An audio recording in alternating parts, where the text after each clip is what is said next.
On a related topic, the majority leader comes to the floor and characterizes the Supreme Court as the best in history.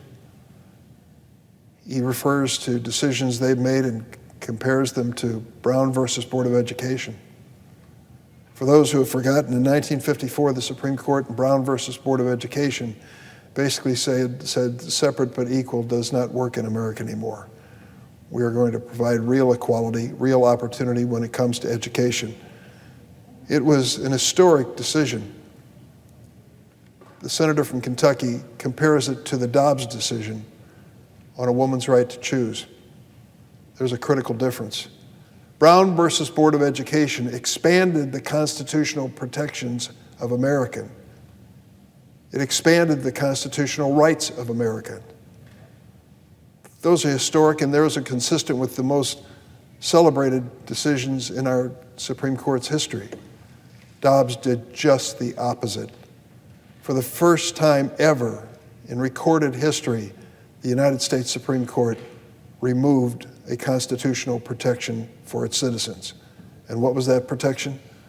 The right of women to make their choices on their own reproductive health.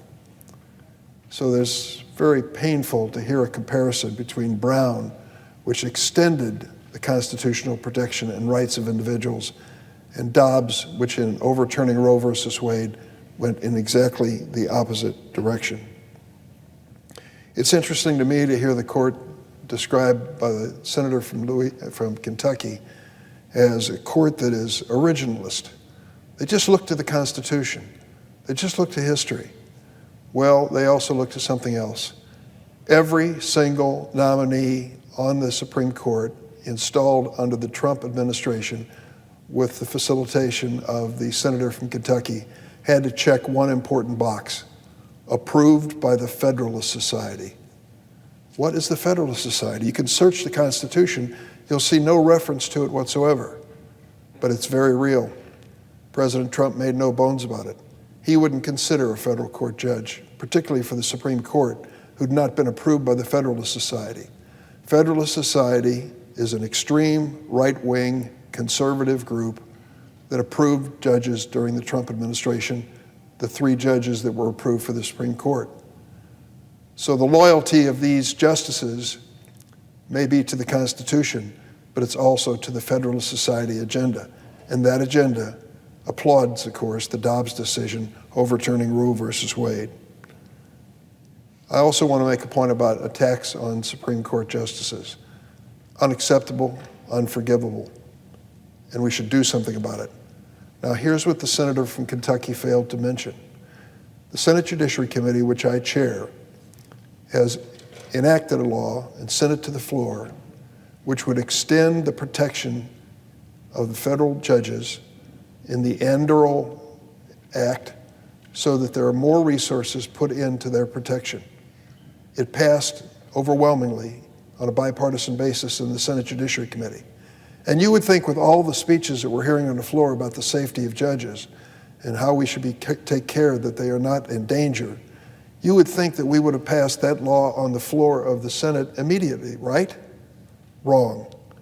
That bill, which gives more resources to protect federal judges, has been stopped by one senator, and he's announced publicly that he's done it. Could you guess where that senator is from? The same state as the minority leader, Kentucky. Senator Rand Paul has held up this bill for additional resources to protect federal judges for weeks on end. Why? Why don't we want to protect them?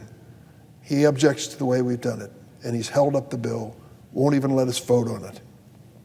So I would say to the minority leader from Kentucky, if you really care about the security of judges in the federal system, pick up the phone and call your colleague from the state of Kentucky and ask him to withdraw his hold on this bill.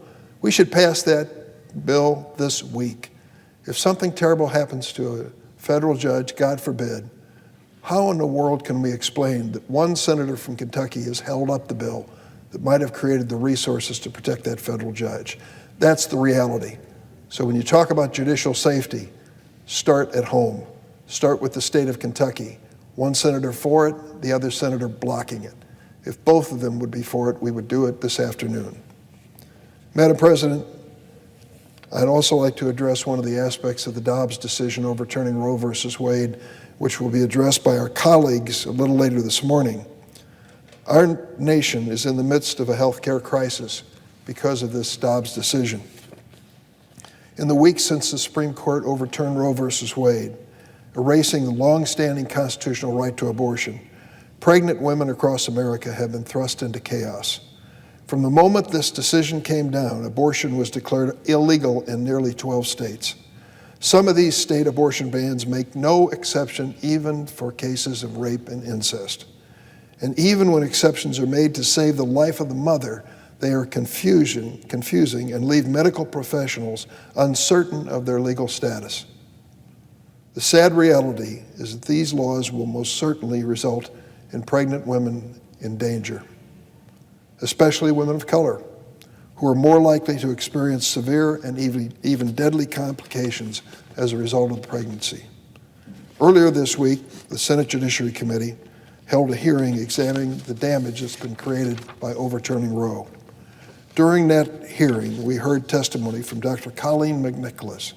She's an OB/GYN doctor and abortion provider who practices in both my home state of Illinois and the neighboring state of Missouri.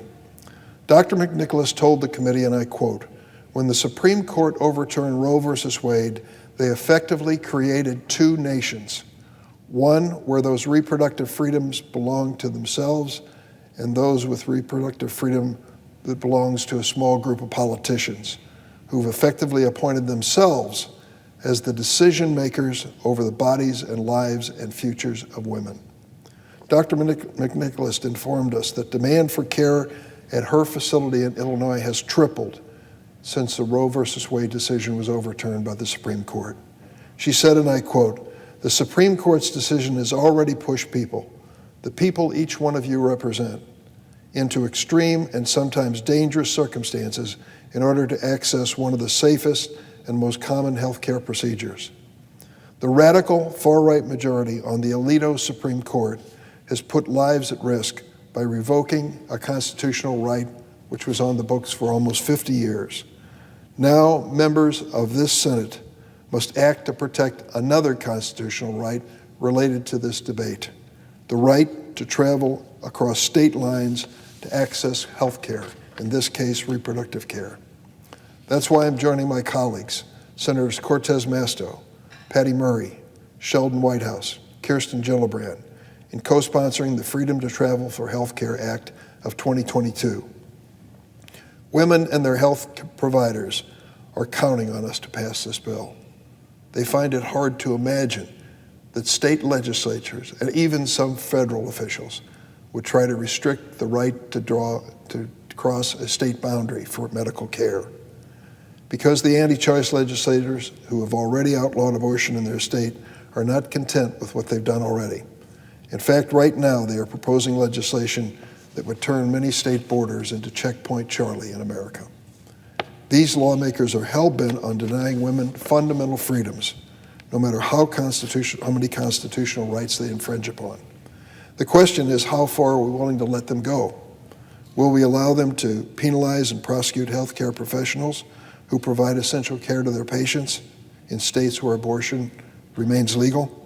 Are we going to allow these lawmakers to hold American citizens hostage in their own states, forcing them to give birth? Does that sound like the America that we know? No, it doesn't.